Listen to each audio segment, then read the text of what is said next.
Social Services to come up because there were some questions that were asked of us tonight that I don't have all the answers to, but I surround myself by some people that are very smart.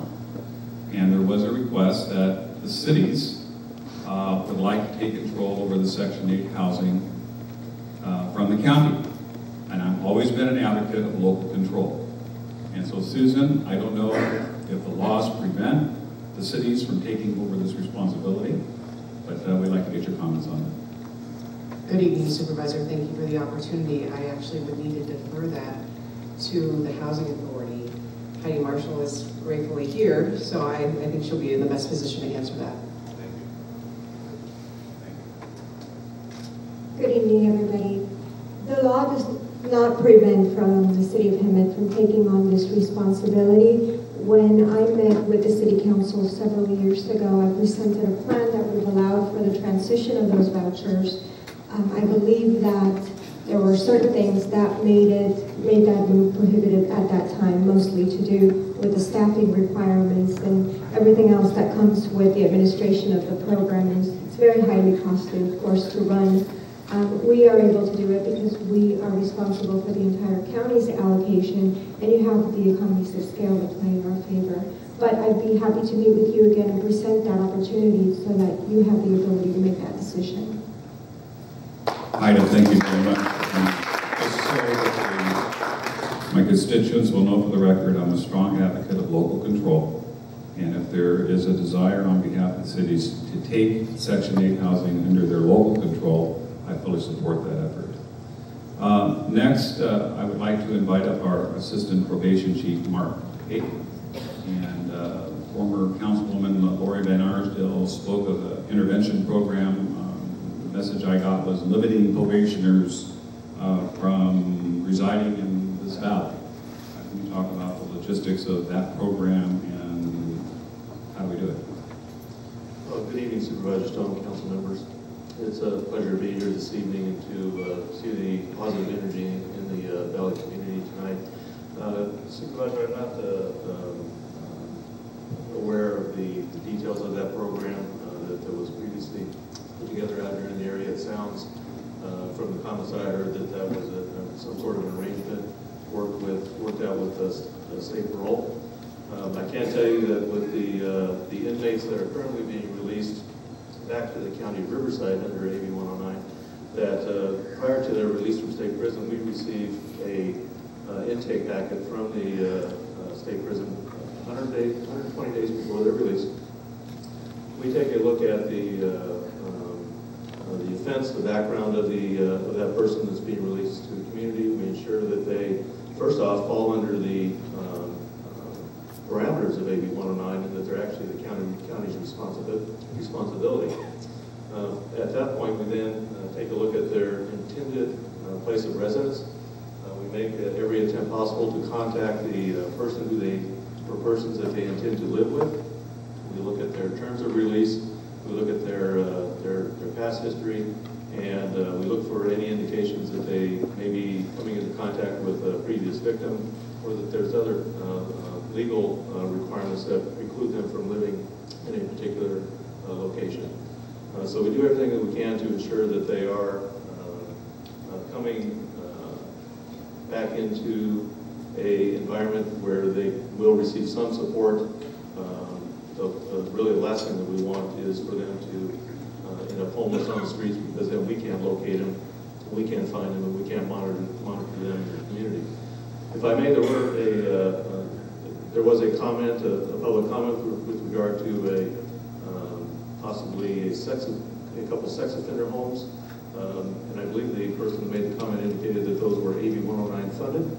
I can assure you at this point in time, the County of Riverside has not spent a dime on funding any type of housing program for offenders. We are in the process of going out to bid for emergency housing that will be available to offenders who are homeless for up to a 30-day period. We're also in the process of going out to bid for transitional housing that would be up to a potentially 6 months of housing, but also include programs to assist them to get back up on their feet and become independent. Thank you very much. Appreciate you being here and staying here so late tonight. Just a few other issues, and I'll be happy to pass the mic. We have a program called Graffiti Busters in the County of Riverside. For those of you that may not be aware of my past as a Temecula City Councilman, I ran on the issue of graffitis. Graffiti, I didn't want to have graffiti gangs in the city of Temecula. I believe that graffiti should come down within 24 hours of it going up. We have a county vehicle that has paint managing materials, sandblasting equipment that will go out, and our goal within 24 hours is to get that graffiti down. So please call our office, and I'd like to give you that number. I have cards here for anybody that'd like to have the cards. We have a toll-free phone number, although we're local here in Hemet at, Hemet is 791-3490, but if you live outside the area and you're visiting here tonight, 866-383-2203. I'll leave a lot of cards. It's a little bit slower. So yeah. I'll be happy to leave you some cards so you'll have all our information. We want to hear from you. If you see graffiti, please report it, because if we don't know about it, we're not going to be able to get out and get it clean. And two, if you believe that there's a sexual registrant that is living in a neighborhood that doesn't belong in that neighborhood, let my office know. Even if it's in the city limits, I don't mind partnering with my city officials and investigating whether or not that person should be there or not be there, because there's supposed to be certain radiuses away from places where children congregate. I'm going to be sponsoring some community cleanups in San Jacinto and Hemet. The county will pay for the trash bins. We're going to also have it where you can have hazardous materials brought in and taken care of. So if you have oil, if you have computers, we're going to have the appropriate disposal batteries, the appropriate disposals sites for you. We usually do it with high schools and high school parking lots, and we'll get that information out as we have those scheduled. I also heard tonight about Second Amendment rights, and I'm a very strong advocate of our Second Amendment rights, and I wrote a resolution on the board, from the Board of Supervisors, that was passed unanimously by our board, and it was addressed to our sheriff, letting the sheriff know that we support Second Amendment rights, and the sheriff is the one that CCW permits in the county. The sheriff is the one that issues those, and you had a speaker here tonight that felt that he required a weapon for personal safety, made a very strong argument, and I've been working with our sheriff to hopefully have him grant a CCW.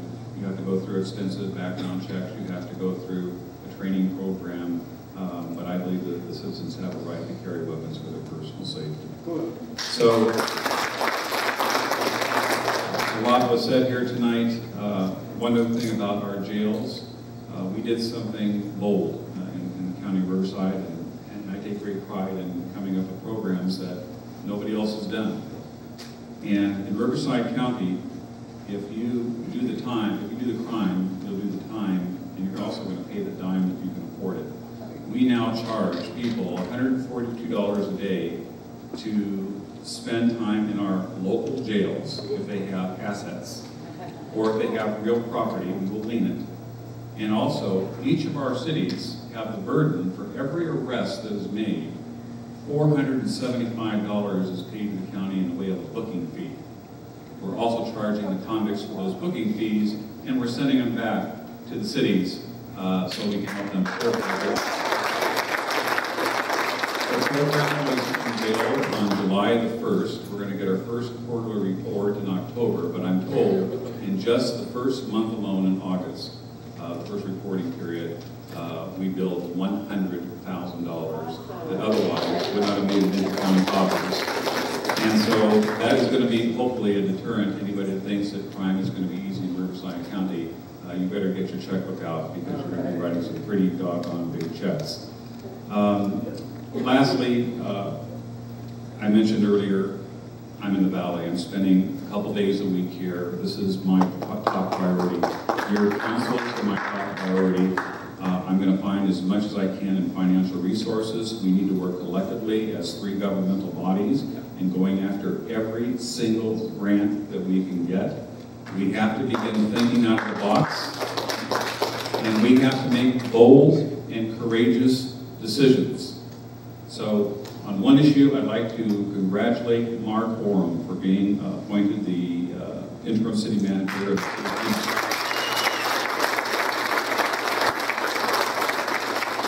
I also made recommendations that the city of Hemet considered for the interim position a gentleman by the name of Ron Bradley, who is UCLA educated and Harvard educated, has a degree in finance, used to work for the La Mesa Police Department, used to work for San Diego Police Department, probably one of the finest city managers I have ever worked with in my 20 years of public service. I bring this up only because it's unfortunate that when you believe in doing something for the benefit of a community and you upset some of the powers that be that vilify you. If you read some of the blogs, that Jeff Stone wants to take control of the city of Hemet, which is the last thing I want to do. Or that my planning commissioner is engineering this to take over the Hemet City Council. It's unfortunate with blogs is that people can't put their names behind those ridiculous comments so they can be held accountable for their ridiculous, outlandish comments. I think that Ron Bradley would have been an excellent choice for a city in turmoil that would have brought world-class experience to making very critical recommendations, tough decisions for city council to have to entertain. And I know it was very difficult for Councilman Youssef and Councilman Larry Smith to go against the council majority. But I have to applaud them for taking the courage to do what every single one of you asked of us here tonight, is to make some changes to the way we do business in the San Jacinto Hemet Valley in the best interest of public safety, and stop with the smoke and mirrors politics, and stop insinuating agendas when the only agenda I believe that everybody here on this dais believes in is that we want to effectuate positive change in this valley and make it where we can walk the streets again at night, make it where we don't have to walk the road of our homes. And the only way we're going to do it is to work together. And you know what? Our councils are going to agree to disagree, and I'm going to agree to disagree with members of each of the councils on issues. But the Valley Congress is the vehicle. We are united with one goal in mind, and that is to enhance the quality of life of the people of this valley, and I'm dedicated to it for the next 4 years. Thank you.